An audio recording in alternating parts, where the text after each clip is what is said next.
I just feel like I've been around the block, ripping up fantasy stock, working around the clock. Look at the view from the top.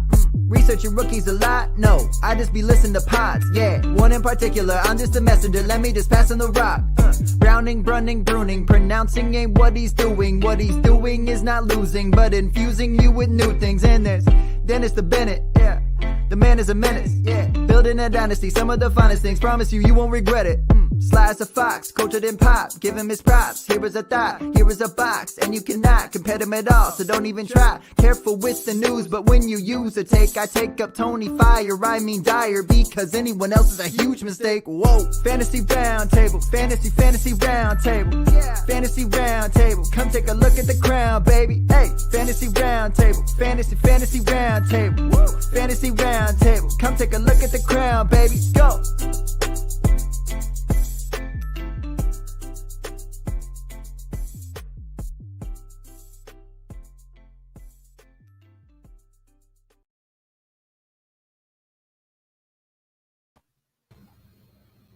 Whoops, that did not work the way I thought it was going to. What's up, everybody? It's another episode of the Fantasy Football Roundtable Podcast. Matt and myself are back.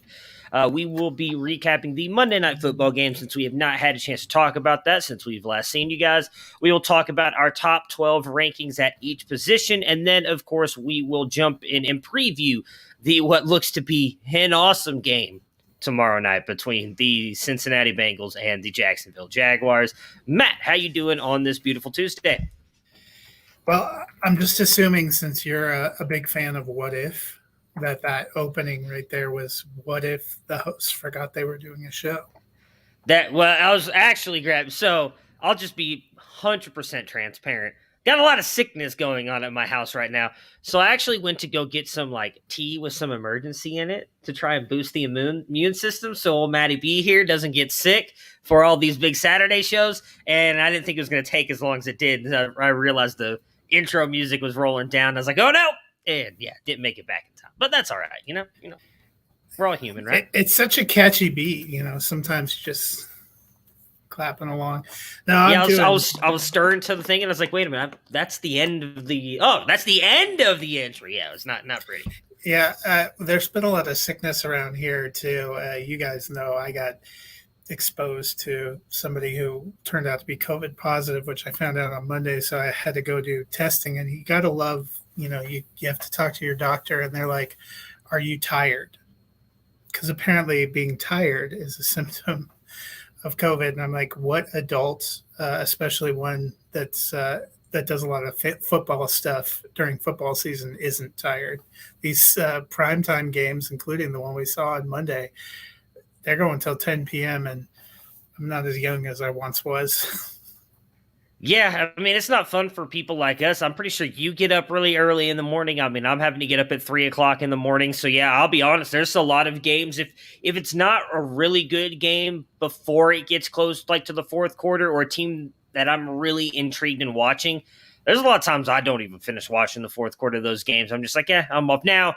The Browns have a couple of games here in prime time that I will force myself to stay up. And then if it is a really good game, I did stay up and watch the entire Green Bay San Francisco game the other night because it was really good leading into it. But I have a feeling like this one by the third quarter, I might be able to sit there and be like, yeah, you know what? I probably don't need to finish watching this. There's can't remember. I'm trying to remember who it is now that plays. There's actually a decent college game on Thursday night, Virginia-Miami. So I may switch over and start watching the Virginia-Miami game. Who knows? But, I think Jamar Chase is going to have a great game. But we'll dive into that and talk about that in a minute.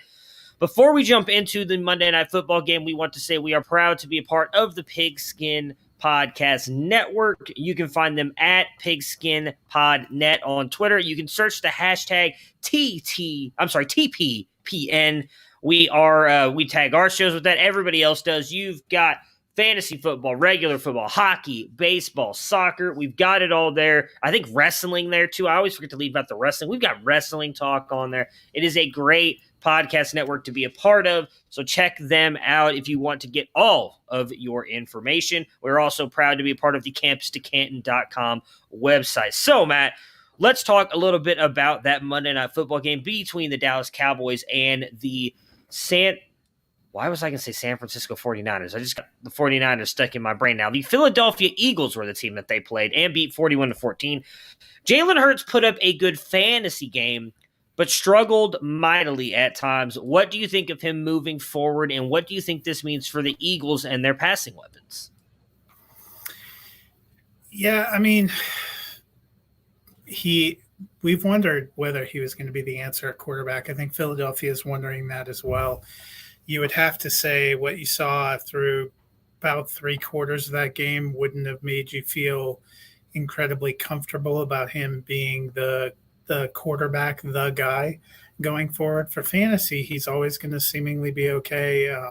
He ran for stuff. He got some garbage time points, ends up not having too bad of a fantasy day. But I think the Eagles offense in general wasn't incredibly inspiring.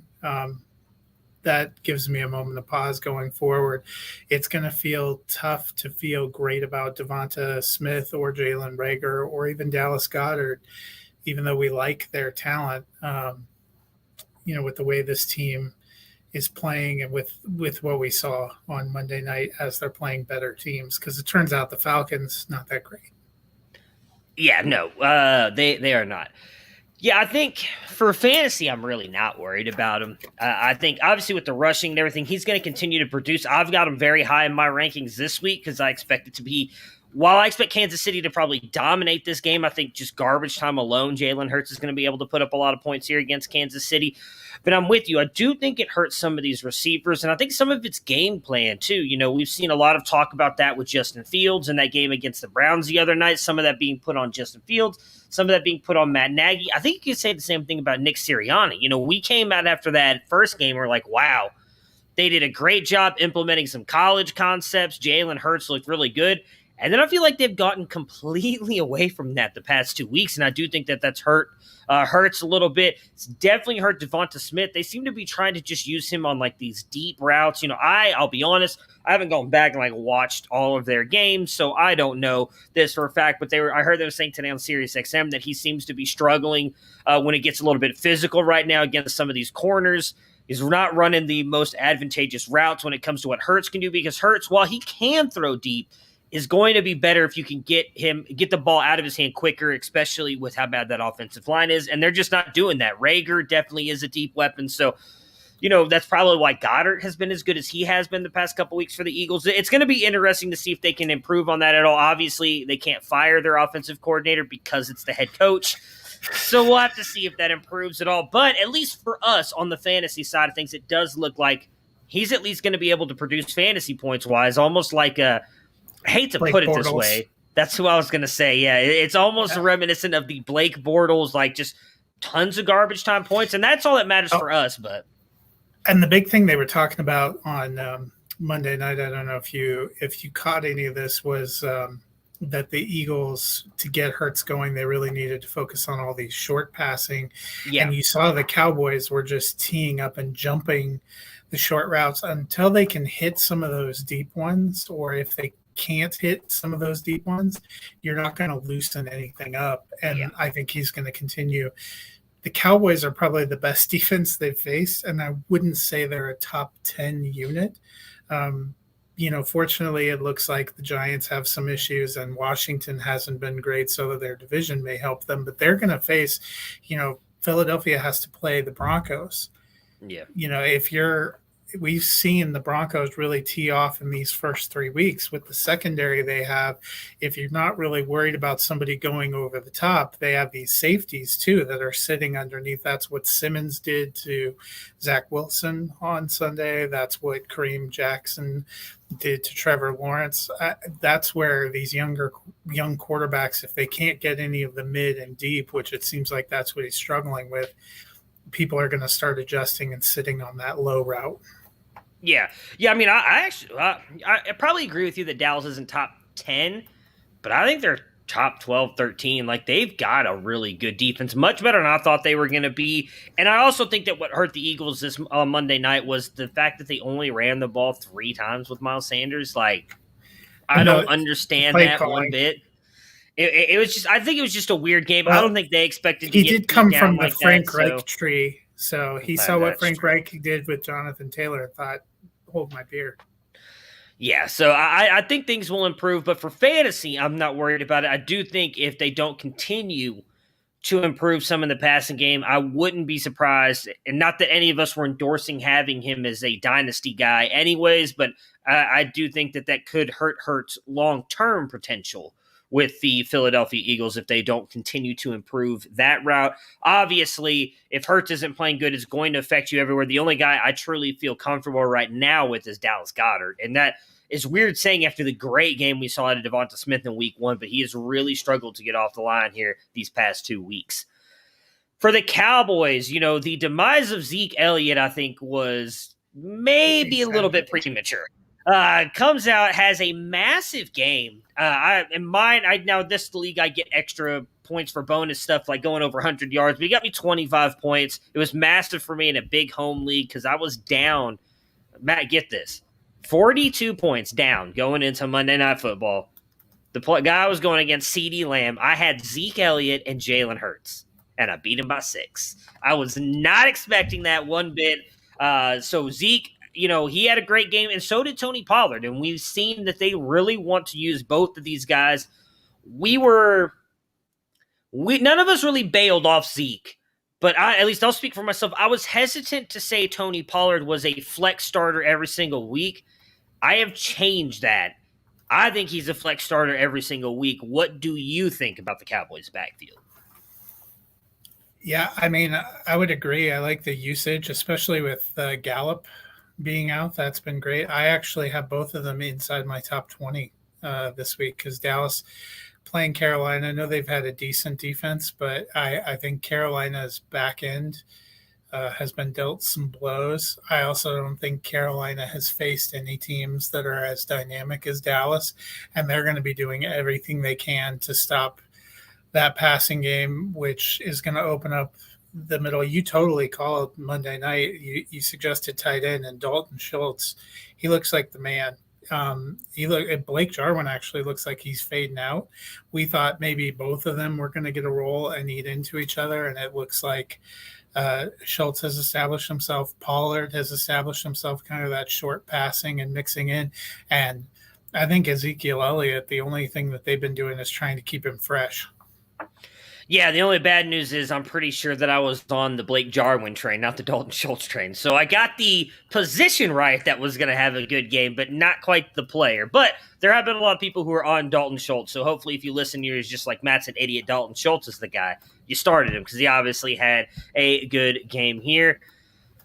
But I'm with you. As I said, I like both those guys, and I think easily Zeke, Zeke's very high up my rankings this week, and I have not finished out my top 24 yet, but Pollard is in my top. I think I have him at 17. So I am right there with you. He is high up for me.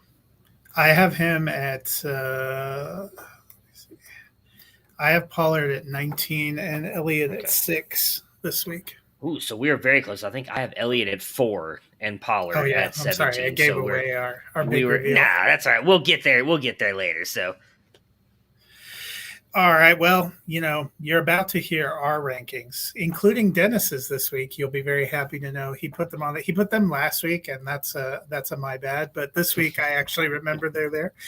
But if you want to get other opinions, Bob Harris has the tools that helped him reach the Fantasy Football Hall of Fame, and he's making them available to you. At footballdiehards.com, you can get the Flash Update Pro, a full suite of tools to make you a better manager. Rankings, configurable cheat sheets, mock drafts, consistency tools, target distribution, snap counts, and more. Anything you could want to help you dominate in your leagues. Use code ROUNDTABLE for an additional 15% off the already low price of $24. Yeah, none of us would be offended if you went and used a guy like Bob Harris's rankings instead of ours. He is a Hall of Famer for a reason. Now, other people, like if you were to go to like an Austin Nace, a Felix Sharp, I'd be offended. But Bob Harris, he's a Hall of Famer, so I maybe would not for be college offended. rankings. Oh, yeah, definitely for college. Don't listen to me when it comes to the college rankings. Go to Austin. Don't listen to Felix either. Felix keeps talking about Michael Penix, and he's, I mean, he's not even really I don't even know if he's worth starting in any league at this point. All right, so let's talk about rankings, though. Our top 12, we always start with the quarterback position. Matt, I'll let you kick it off here. Who are your 12 through 6 for week 4 at the college quarterback position? So I'm going to start with Dennis first. Not a lot of analysis, just going to give you his. He has Jalen Hurts at 12, Kirk Cousins at 11, Aaron Rodgers at 10, Dak Prescott at 9, Matthew Stafford at 8, Russell Wilson at 7, and Lamar Jackson at 6. For me, I have Tom Brady at 12. It's not because I don't believe in him. It's just because I don't think the Patriots are good. And I don't think that they're going to have Tom Brady throw 55 times a game. I have Russell Wilson at 11. Some weird energy for the Seahawks right now. I don't know what to make of. Number 10, I have Derek Carr.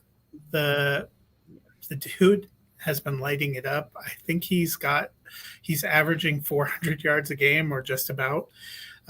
Number 9, I have Jalen Hurts. We talked about he may not be my choice to be my starting quarterback in the NFL, but he's been good for fantasy.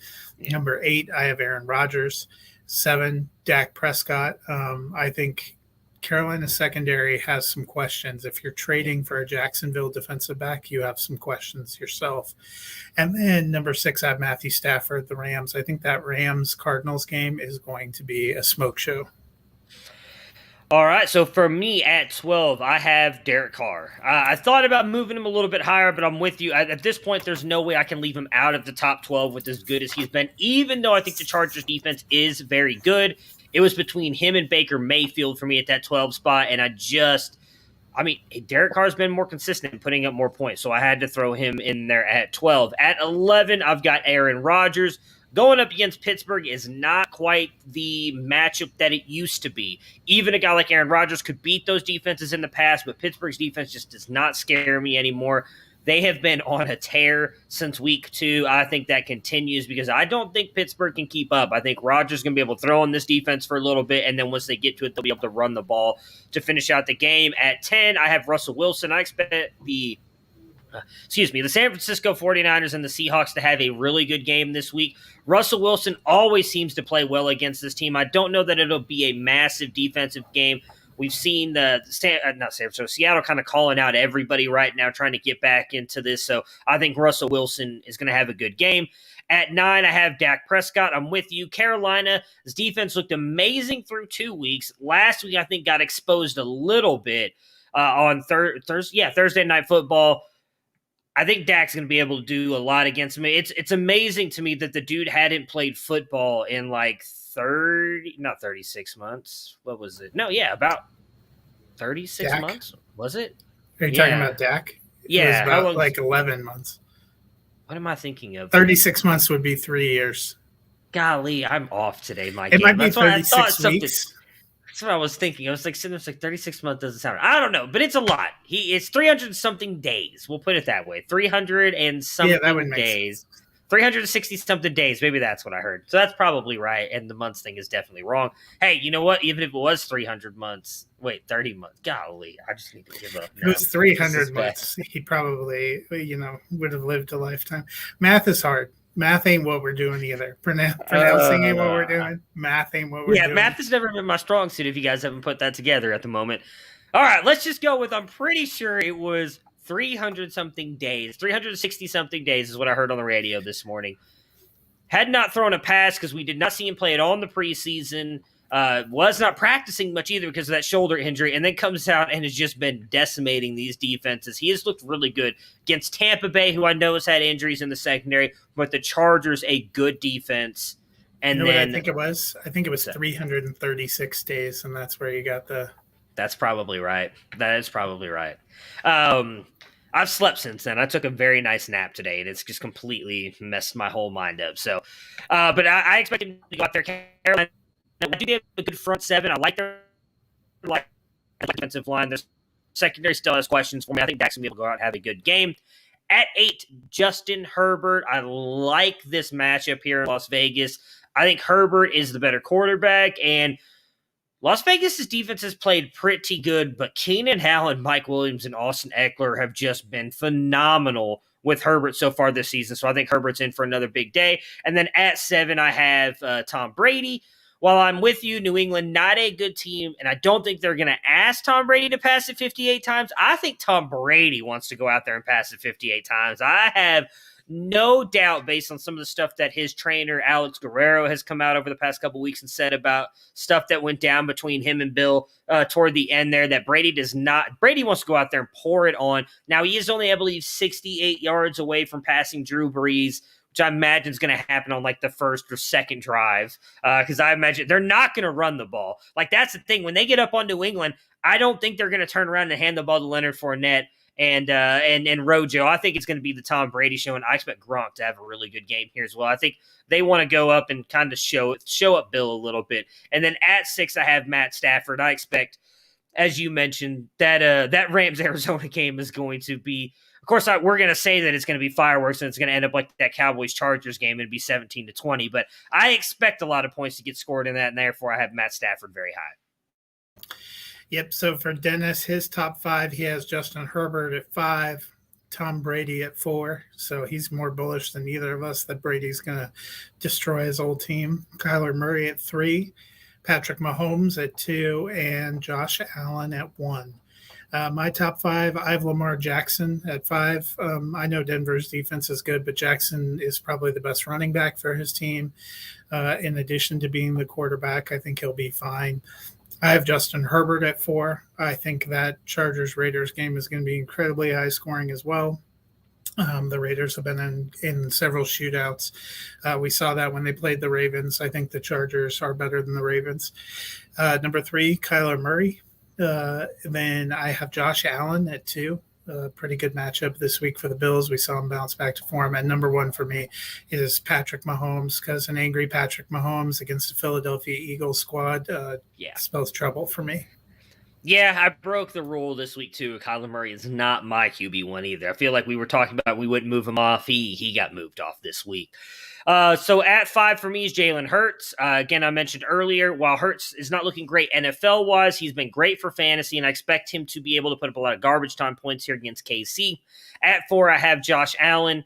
You know, their running game, while it hasn't been super productive, they've still relied on it a little bit here. I don't know that Houston puts up a massive fight. I think they're going to be able to get up early on the Texans and then maybe use the run game in the probably not the third, but the fourth quarter where Allen doesn't have to do as much. Still likely going to have a very good game. He's really bounced back after that poor first game.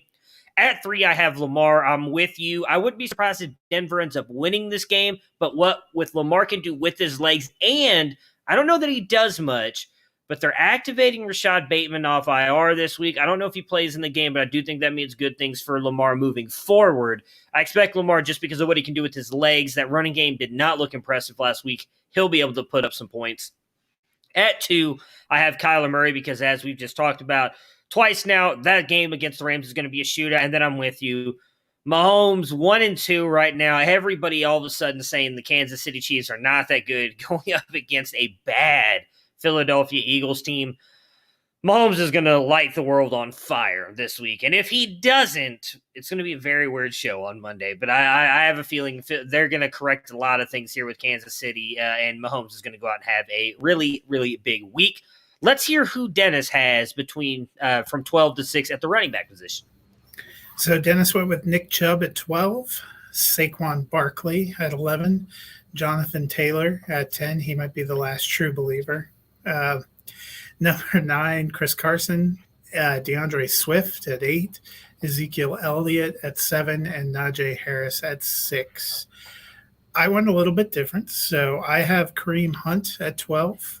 I like what the Browns are doing with their running backs. I have James Robinson at 11. You can run on the Bengals, and James Robinson looked like the best part of the Jaguars offense last week. I have Dalvin Cook at 10. It looks like he's tracking toward playing. I just don't think he's back to full load. I think we're going to see more Madison. We're also going to see passing. I have Joe Mixon at 9. He'd be higher, except for I think they're going to bomb over the top against the Jaguars.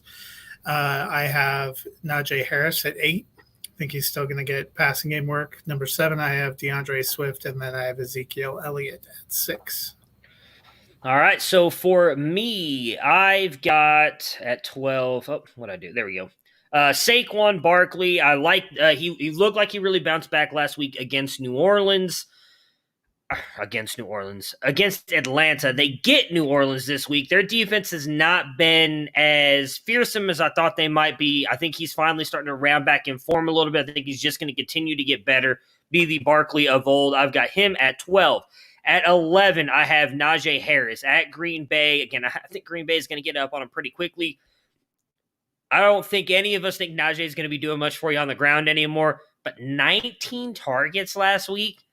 I'm all for it, especially if Deontay is out again. We saw Juju's now a little bit beaten up. Najee, I mean, there was a play last week. It was a 4th and 10 where Big Ben didn't even try to go down the field. He just dumped it off to Najee. It's like he said, Hut, 2 seconds in, dumped it to Najee and just expected him to go, which is great for us as fantasy owners. Pittsburgh fans were probably ripping their hair out, but I think it's going to continue that way. Najee, I wouldn't be surprised if it doesn't drop out of my top 12 because I think he's just going to continue to get targets. Likely he's not going to do much through the air or on the ground, but he's going to continue through the air. It's funny that you mentioned Jonathan Taylor at 10 for Dennis and being the last true believer. I have Jonathan Taylor at 10 this week as well. I just can't quit him. I mean, they do get Miami, who I don't think has been great so far to start off this season. Frank Wright can't go 0 wait. Yeah, he can't go 0-4, right? Did they win a game? They did. No, wait, no. They didn't. They're 0-3. He's got to realize that Jonathan Taylor is his best weapon. Carson Wentz is beat up. Hand the ball off. You've got a great offensive line. I mean, if it's not this week. But that's the thing. They don't have a great offensive line right now. That line is beat to hell. It's better than is it better than Miami's defensive line? I think it can be. I'm not moving him off 10. He's staying there. Jonathan Taylor, whether this is just me willing it into the universe because I need it, they need to lean on him. They cannot continue to not give him the ball. At 9, I had Antonio Gibson. They've got Atlanta. I mean, he's awesome. We saw it last week. Hopefully they continue to get him the ball more in the passing game. He should continue to smash it. 8, I have Nick Chubb. Minnesota's defense looked a lot better last week. Granted, I know it was Seattle, and Seattle can't decide, if they're going to pass one week or run the next week. Still, their defense has been improving over the past couple of weeks. I'm hesitant to think he has a huge game, plus the way they've been using Kareem Hunt as well, I think limits his upside, but I do have him coming in at 8. At 7, Alvin Kamara. They get the Giants. I think he'll be fine and in for a good game. And then at 6, I have Aaron Jones. As I mentioned earlier, I think Green Bay is going to be able to get up on them fairly easily earlier in the game and then rely on Aaron Jones late in the game to close it out. Plus, he's very good even when it is a close game. So Aaron Jones up there for me. I will mention, I almost put James Robinson up in my top 10. The one thing about the Bengals, granted, they played the Vikings, which was Dalvin Cook, who is very good, but then they had the Bears and the Steelers. We've seen Najee struggled. They haven't allowed more than 60-yard rushing this year to a running back. So that does worry me a little bit. Where they have given up is in the passing game. Dalvin Cook, Najee, and I actually think Montgomery might have done pretty good as well against them through the air. So, or was it 60? Maybe it was, or they're averaging 60 on the ground. I'm sorry. They gave up more than the 60 to somebody, but they're only averaging Dalvin 60. Cook, I think he got 80 or 90. Okay. I'm looking right now. Gotcha. Okay. I'm almost positive that it was his average is like 60 yards on the ground against them. So they've been fairly good on the ground, but they have given up a lot of receiving work to the running backs. I mean, I was looking at Montgomery the other day, and I think he had like 3 or 4 catches for 20 yards. Dalvin Cook only had 61 yards rushing. Oh, okay. So, and let me look because I was trying to pull up Montgomery's. Montgomery had 61 as well. So they've been pretty good, but they have given up a lot of the receiving work. That was the one reason I have Robinson at 13. I thought about putting him in my top 12 with you, and I was like, well, I worry a little bit about that. But if he gets through with the receiving work, especially if Carlos Hyde continues to not be a factor. Look, this season has been garbage all over the place. So, rankings. Dennis is top 5. He has Aaron Jones at 5, Austin Eckler at 4, Alvin Kamara at 3, Joe Mixon at 2. He's very bullish on them ground and pounding it, I guess, Thursday night, and Derrick Henry at 1. Just a reminder, Christian McCaffrey is out, so no disrespect from any of us to Christian McCaffrey. He's not available. For me, top 5, I have Nick Chubb at 5. I can't quit you, Nick Chubb. Number 4, I have Alvin Kamara. Number 3, Austin Eckler, who has been incredible in the passing game. After not getting a single target week 1, it's like somebody sent Justin Herbert a message. Justin Herbert remembered Austin Eckler was on his fantasy team. I don't know what, but thank you, Justin Herbert. Yeah. Number 2, Aaron Jones. Dude has, 5 touchdowns in 3 games? Yeah. Unbelievable. And then number 1, Derrick Henry. So my top 5, at 5, I have Deandre Swift. They have been using him a ton in the receiving game. He's gotten some work here as well. Rushing, I'm not worried about the Chicago Bears defense. So I think Deandre Swift is going to continue to be a very good running back. I have him top 5 this week for Austin Eckler, based on everything you mentioned. Outside of week 1, dude, I feel like he's caught 50 passes in the last 3 weeks. He has just been there for Justin Herbert. At 3, I have Zeke Elliott. Again, I mentioned earlier, really good game Monday night. I think he's bouncing back. Having Dak back I have not watched a lot of Hard Knocks, but they really seem to emphasize the really good friendship between the two of those. I think having Dak back is a big boost for Zeke. I think he's going to continue to be on a tear this season. At 2, I have Joe Mixon, because it's very interesting. I want to say it was Jeff Bell who tweeted this out. At 1 is Derrick Henry, tied with Christian McCaffrey. I don't care that he's not playing. Christian McCaffrey's the best running back in the NFL. But I think Jeff Bell tweeted this out.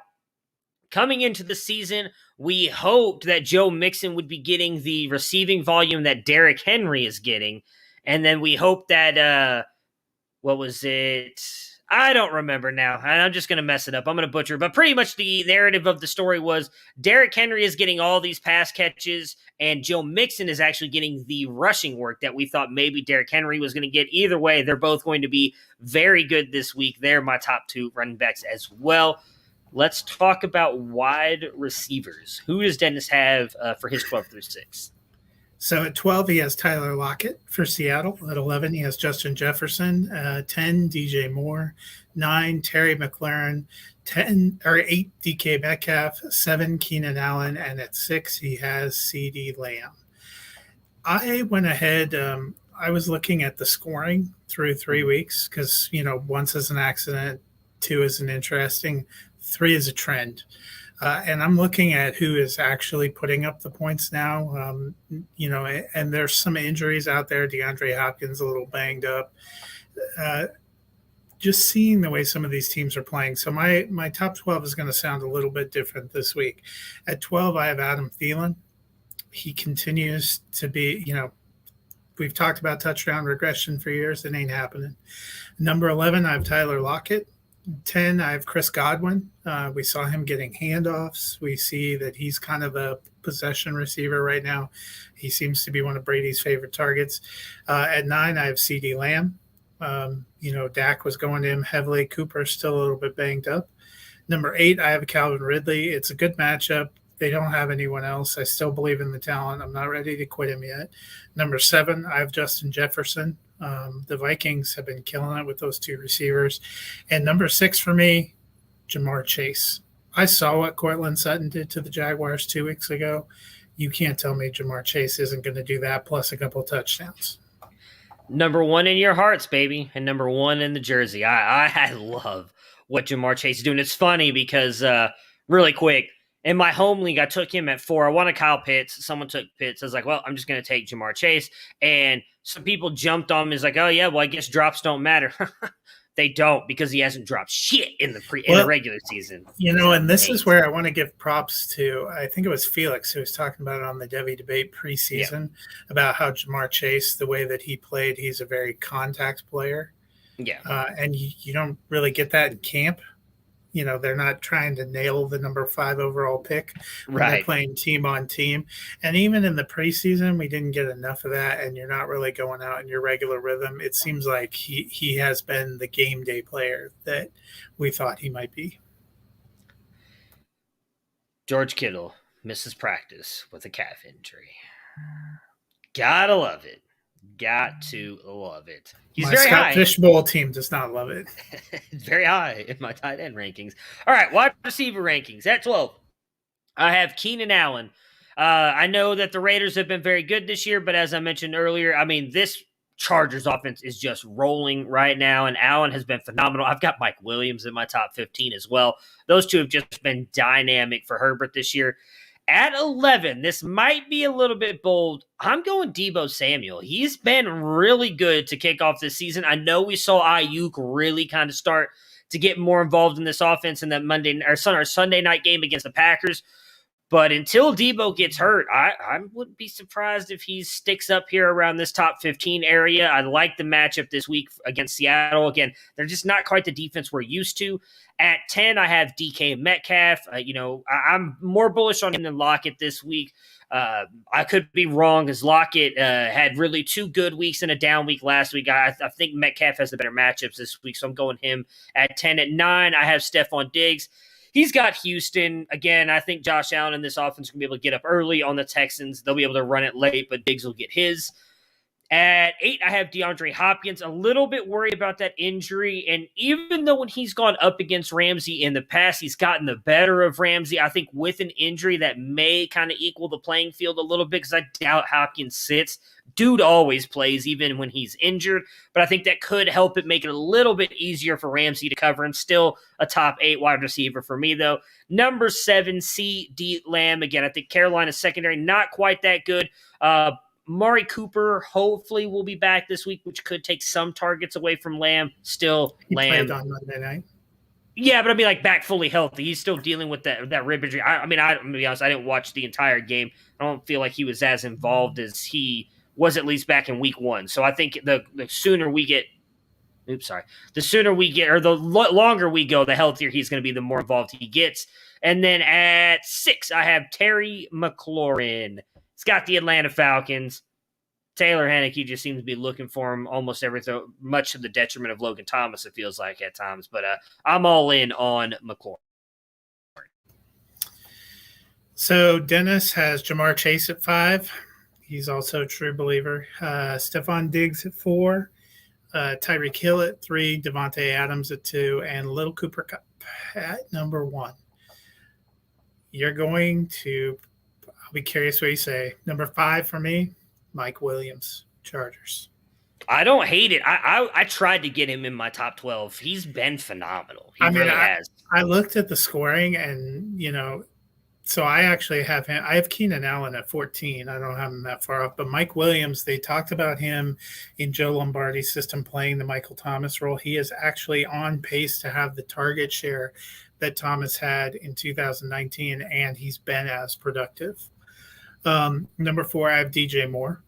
I think he's going to be even more heavily involved than he already has been with CMC missing and going against the Cowboys. I think that's going to be a little bit of a higher scoring game. 3, I have Tyreek Hill.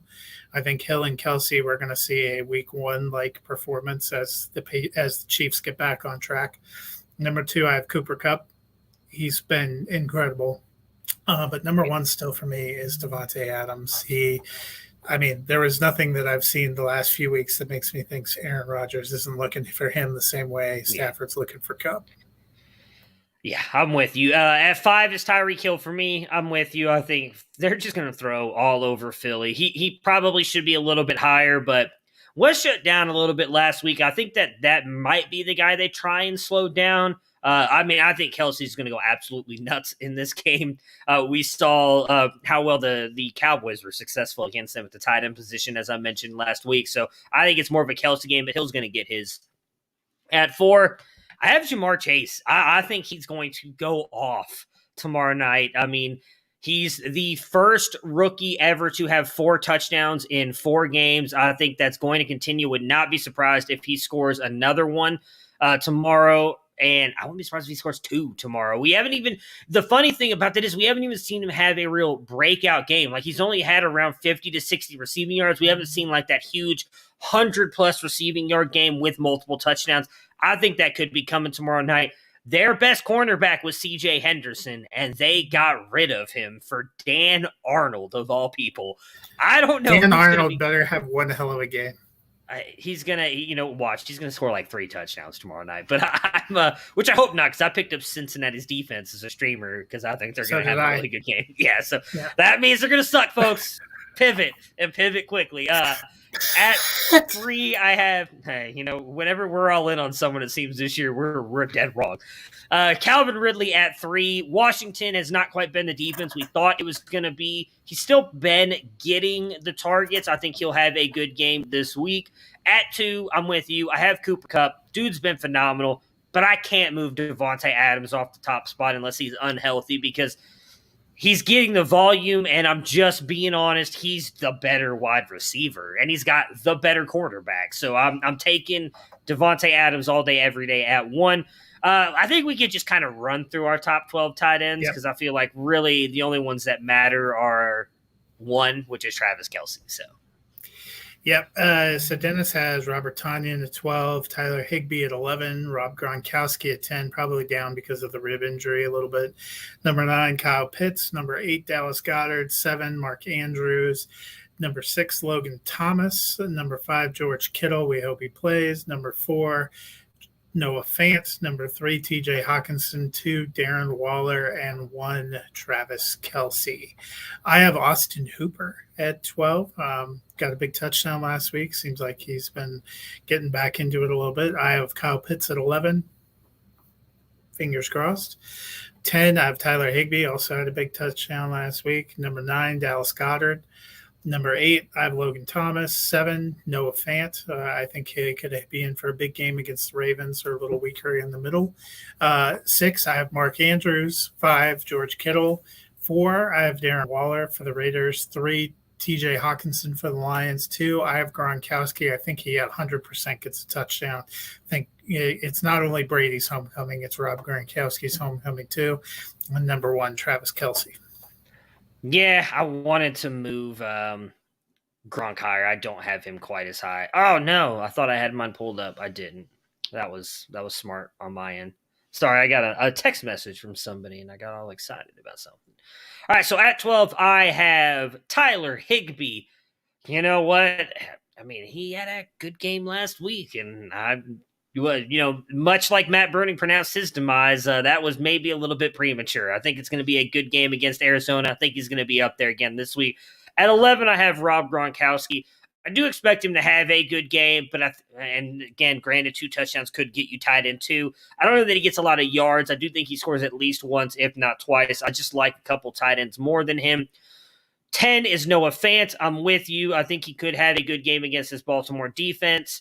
At 9, I have Dallas Goddard going up against Kansas City. He really seems to be the only weapon that Hurts can get the ball to quickly and efficiently. Expect him to go out there and have a game. I'm not really that fearful of KC's linebackers or, in all honesty, really their secondary. They've been able to be passed on, and I think Goddard's going to be the main guy here. At 8, Dawson Knox, baby. I'm all in. He's been phenomenal for 2 weeks. They're going against the Houston Texans. I can't quit him. I'm hottest hot take of the day. Hey, he's gonna finish 18, but I'm all in on him. I got him back in a couple of my teams. I let him go. He's back, and we're all back in on the Dawson Knox train. It's finally his year. At 7, I just can't quit Kyle Pitts. I mean, I know he wasn't even targeted, I think, until the third quarter last week, but he's going up against Washington again. Their defense has not been great. 6, the guy on the opposite side of the field of him, Logan Thomas. I think Thomas could easily be a top 3 tight end with the way tight ends have been going this year, but he's just not he's getting targets, but he's not getting the catches. We'll see what happens this week. The more Henneke gets involved in this offense, because I don't know when we're going to get Ryan Fitzpatrick back. It's not going to be anytime soon, though. 5, Mark Andrews. He looked really good. The past 2 weeks started to get more and more involved in this offense. Him and Lamar, I think, have always had a really good rapport. I think he is going to be, especially with the fact that Hollywood drops everything thrown at him. So I think Mark Andrews and his sure hands will be good this week. I have Kittle at 4 right now. A little bit worried about seeing the injury. He just always seems to torch the Seahawks. but he's dealing with a calf injury now. As a note just came across, so we'll see what happens with that. At 3, T.J. Hawkinson. I know he only got 2 targets last week and 2 catches. He's going to be fine. It's just one of those weeks. 2, Darren Waller, the baller. He's just phenomenal, and that game is going to be high scoring. And then, of course, number 1 is Travis Kelce. All right. Well, week 3 of football is in the books, and now it's time to review the tape and get ready for week 4, which if you want to do that, you got to get with DraftKings Sportsbook, an official sports betting partner of the NFL. To kick off another action-packed week, DraftKings is giving new customers $150 instantly when they bet $1 on any football game. Listen up, because you don't want to miss this. Head to the DraftKings Sportsbook app now and place a bet of $1 on any game and receive $150 in free bets instantly. If Sportsbook's not available in your state, DraftKings still has huge cash prizes up for grabs all season long with daily fantasy, and they're giving new customers a free shot at millions of dollars in prizes. So download the DraftKings Sportsbook app now and use the promo code TPPN to receive $150 in free bets when you place $1 bet on any football game. That's promo code TPPN this week at DraftKingsSportsbook.com, an official sports betting partner of the NFL. You must be 21 years or older in New Jersey, Indiana, and Pennsylvania only. New customers only. Minimum $5 deposit, $1 wager required. 1 per customer. Restrictions apply. See DraftKings.com/sportsbook for details. If you have a gambling problem, call 1-800-GAMBLER or in Indiana, 1-800-9-WITH-IT. All right, so let's preview that Thursday night football game between the Cincinnati Bengals and the Jacksonville Jaguars. Let's start with the less interesting side here, and that's Jacksonville. Andrew Norwell, the guard, is questionable. The Jaguars have struggled to cover before trading their cornerback, C.J. Henderson. What are we expecting from that's not what I wanted to talk about. Trevor Lawrence has struggled, though, and so is that defense. Can he get it right tomorrow night, and does the Dan Arnold trade mean anything? And I mean anything. I don't know about you, what you're going to say, but my personal feeling is Dan Arnold has to learn a new system coming over on an extraordinarily short week. I bet he's an inactive. I think they went and got him because they must think tight end's important, and James O'Shaughnessy went on IR. For Trevor Lawrence, the Bengals probably are not the greatest secondary he's faced so far, but he's been very uneven. He's struggled to complete passes. You know, I think we've seen a lot of people talk about how all these rookie quarterbacks have looked like rookies, and the coaching staffs maybe are not helping him that much. They finally got James Robinson involved and going. I think a running game is going to be his kind of best friend. If they can hang in the game, my concern, if you were hoping to see Lawrence bounce back, would be if they get behind early, which seems pretty possible when you're facing Jamar Chase and Joe Burrow. That puts more pressure on him to go out there and try to make big plays, and that's where it seemed like he's struggled the most. I think it's going to take a little while longer for him to get on track. I think by the end of the season, we're going to see more of those flashes of things we saw at Clemson, but it's a learning process. And I'm personally just hoping we see another solid game for DJ Chark. I think if they can develop some more chemistry, that's really going to be better. Marvin Jones has done some good things for them, but Chark is the better talent for me. Yeah, I'm with you. It was great to see Robinson get it more involved. I do think that's going to help this offense. He's just better than Carlos Hyde. We talked about it at the beginning of the year when Hyde got all that run. Said eventually Robinson's going to get involved here. I do hope that chemistry continues between him and Chark. We saw it in week 1. We saw it last week. But Cincinnati's defense has been a lot better than we've kind of given them credit for to kick off this season. They've been in every single game. They've not gotten blown out. We just mentioned that rush defense is a lot better than either one of us thought it was. And then we looked at it like, wow, like they've actually done a really good job. And so is their secondary. Like they've been a good defense. And Lawrence has struggled. And I don't know that that's all on Lawrence. I do think some of that is on the coaching staff, as you just mentioned.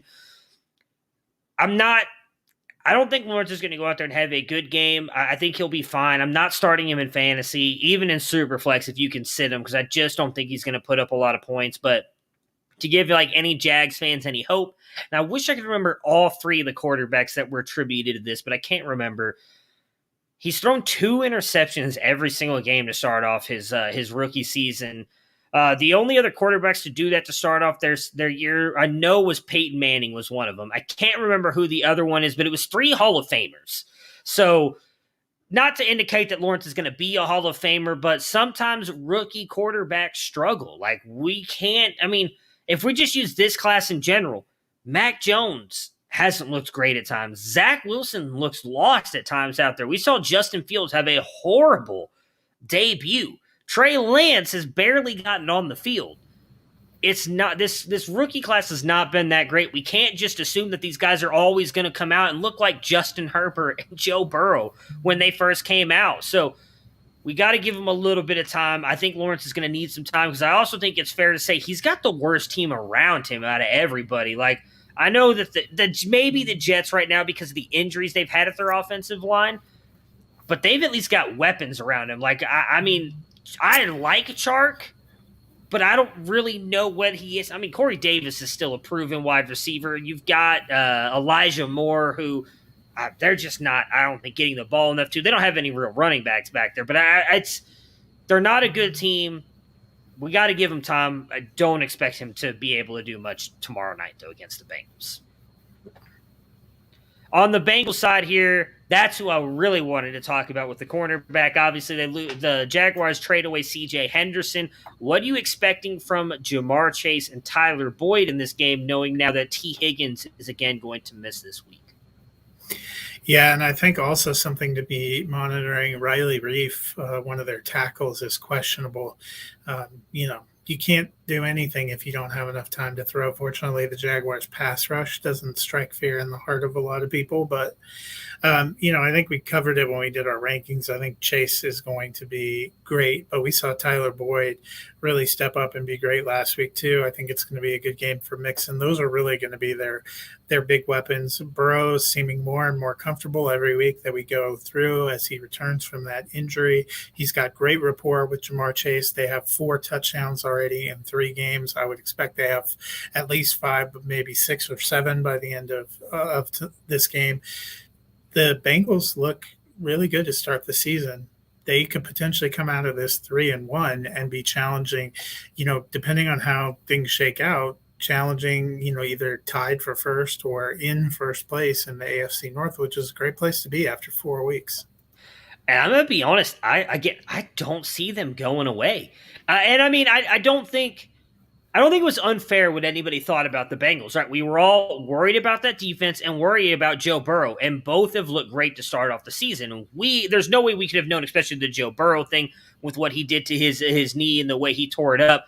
But the defenses look good as well. Like, I think Cincinnati might be in for a playoff run this year. I don't know that they make it, but I think they're going to stay relevant all season long because, again, that defense has been really good. And, yeah, we talked a lot about it with Jamar Chase. We didn't get to talk a lot about Tyler Boyd because he's not in our top 12. I think I have him at 26, so I'm expecting a decent day from him, high-end wide receiver 3. And a lot of that, I think, is because Joe Mixon's going to get a lot of run in this game, too. I don't think it's going to be very competitive, but Chase is the one I think is just he's their big play guy right now. I think he's going to have a couple big plays in this one. It's going to be a big game for the Bengals, which likely means we're headed for like a 13-10 Thursday night football game because that's just what happens to us when we're always expecting these great Thursday night football games. But it's Thursday night football. We're already almost a quarter of the way through the season, so I'm going to enjoy it regardless if it's good or not. I'm taking the Bengals to win this game. Who are you and Dennis picking? We're all taking the Bengals. Figures.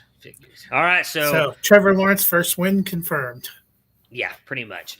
So a little bit of housekeeping notes. There may or may not be a live show Friday based on some certain things. Obviously, we don't do Thursday shows anymore, so enjoy the Thursday night football game. If there isn't, I will do my best to at least get you guys who we picked and some different stuff for Friday. Hopefully me and Dennis are going to be able to get together as Matt will be out this Friday.